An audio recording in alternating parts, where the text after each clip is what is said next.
বাংলা সাহিত্যের সাহিত্য সম্রাট বঙ্কিমচন্দ্র চট্টোপাধ্যায় 26শে জুন 1838 সালে পশ্চিমবঙ্গের 24 পরগনার কাঁঠালপাড়া গ্রামে জন্মগ্রহণ করেন। 8 এপ্রিল 1894 সালে বহুমূত্র রোগে আক্রান্ত হয়ে মৃত্যুবরণ করেন। তার উপাধিগুলোর মধ্যে অন্যতম হচ্ছে সাহিত্য সম্রাট, রসি, বাংলার স্কট, CIE এবং রায়বাহাদুর। তার লিখিত উপন্যাস, প্রথম উপন্যাস হচ্ছে রাজমোহনস ওয়াইফ, 1866 সালে প্রকাশিত, ইন্ডিয়ান ফিল্ড পত্রিকায় প্রকাশিত হয়। তার বিখ্যাত উপন্যাস হচ্ছে দুর্গেশ নন্দিনী, যেটি বাংলা সাহিত্যের প্রথম সার্থক উপন্যাস এবং ঐতিহাসিক উপন্যাস। এর বিষয়বস্তু হলো উড়িষ্যার অধিকার নিয়ে মুঘল ও পাঠানদের সংগ্রাম। এই উপন্যাসের চরিত্র হলো বিমলা, আয়েশা, জগৎ সিংহ, তিলোত্তমা। দুর্গেশ নন্দিনী অর্থ হচ্ছে দুর্গ প্রধানের কন্যা। এই উপন্যাসের বিপরীত প্রতিক্রিয়ায় ইসমাইল হোসেন সিরাজি লিখেন রায় নন্দিনী উপন্যাস।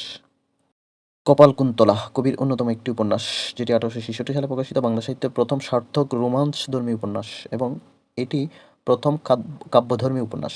এই উপন্যাসের চরিত্র হলো নবকুমার এবং কপালকুন্তলা। এই উপন্যাসের বিখ্যাত উক্তির মধ্যে আছে, পথিক তুমি পথ হারাইয়াছ, প্রদীপ নিভিয়া গেল, অপার সমুদ্রে চলাচল অনেকটা ঈশ্বর সাপেক্ষ, ফলে তা পণ্ডিতের পক্ষে জানা সম্ভব না, নাবিক তো নিতান্তই মূর্খ। কবির অন্যান্য উপন্যাসের মধ্যে আছে মৃণালিনী, এটি রাজনৈতিক উপন্যাস, এটি উৎসর্গ করা হয় নাট্যকার দীনবন্ধু মিত্রকে। এটির উপজীব্য হল ত্রয়োদশ শতাব্দীর বাংলাদেশ ও তুর্কি আক্রমণের পটভূমি। কবির অন্যতম একটি সামাজিক উপন্যাস হচ্ছে বিষবৃক্ষ, যেটি 1873 সালে প্রকাশিত। এর বিষয়বস্তু হচ্ছে বিধবা বিবাহ ও বহুবিবাহ প্রথা। 1884 সালে মিরিয়াম এইস নাইট দ্য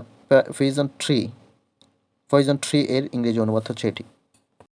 রজনী কবির মনস্তত্ত্ব বিশ্লেষণমূলক উপন্যাস, বাংলা ভাষায় লেখা প্রথম মনস্তত্ত্ব বিশ্লেষণমূলক উপন্যাস। এটি 1877 সালে প্রকাশিত, সামাজিক এবং রোমান্সধর্মী উপন্যাস। এডওয়ার্ড বালওয়ার লিটন রচিত দ্য লাস্ট ডে অফ পমফ্রিও এর অবলম্বনে এটি রচিত। কৃষ্ণকান্তের উইল 1878 সালে প্রকাশিত, এটি সামাজিক উপন্যাস এবং ত্রিভুজ প্রেমের কাহিনী আছে এই উপন্যাসে। এর চরিত্র হচ্ছে রোহিণী ভ্রমর ও গোবিন্দলাল। কবির রচনায় শ্রেষ্ঠ বিধবা চরিত্র হচ্ছে রোহিণী। রাজসিংহ কবির অন্যতম একটি উপন্যাস, রাজসিংহ, যেটি 1882 সালে প্রকাশিত। এই উপন্যাসের জবাবে ইসমাইল হোসেন সিরাজি লিখেন তারাবাই উপন্যাস। নায়িকা প্রধান ঐতিহাসিক উপন্যাস এটি, যার চরিত্র হচ্ছে জেবুন্নেসা। এই উপন্যাসের বিখ্যাত উক্তি হচ্ছে, কিন্তু মনুষ্য কখনোই পাষাণ হয় না।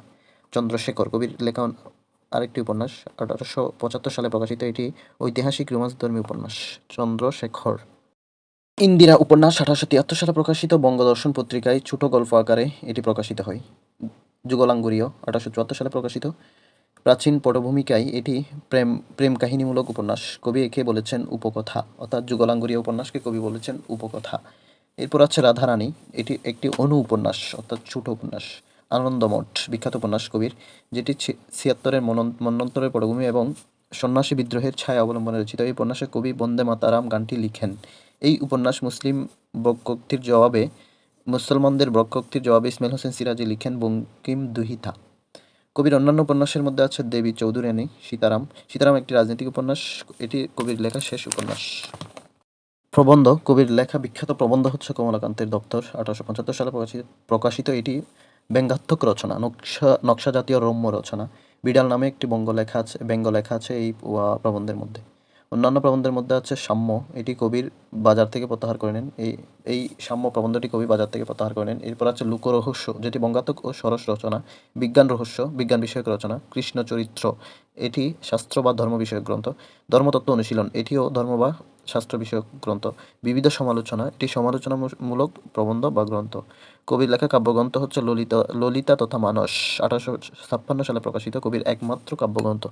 কবির সম্পর্কে কিছু গুরুত্বপূর্ণ তথ্য। কবির প্রথম সার্থক বাংলা উপন্যাসের জনক, তিনি প্রথম সার্থক বাংলা উপন্যাসের জনক এবং প্রথম বাংলা সাহিত্যের আধুনিক গদ্যরীতির জনক। তার ছদ্মনাম হলো কমলাকান্ত বা রামচন্দ্র। হিন্দু ধর্মাবলম্বী বা ধর্মানুরাগীদের কাছ থেকে তিনি রশ্মি উপাধি লাভ করেন। তার বাবা হচ্ছে যাদবচন্দ্র চট্টোপাধ্যায়, তার ভাই হচ্ছে প্রথম ভ্রমণ কাহিনীর লেখক পালামু রচয়িতা সঞ্জীব চন্দ্র চট্টোপাধ্যায়। পত্রিকার প্রতিষ্ঠাতা তিনি। অন্যতম একটি পত্রিকা বঙ্গদর্শন, এটি প্রতিষ্ঠা করেন 1872 সালে। তিনি কলকাতা বিশ্ববিদ্যালয়ের সর্বপ্রথম গ্র্যাজুয়েশন ডিগ্রি অর্জনকারী। তার প্রথম আধুনিক বাংলা ঔপন্যাসিক বলা হয়ে থাকে। তার ত্রয়ী উপন্যাস হচ্ছে সীতারাম, দেবী চৌধুরানী, আনন্দমঠ।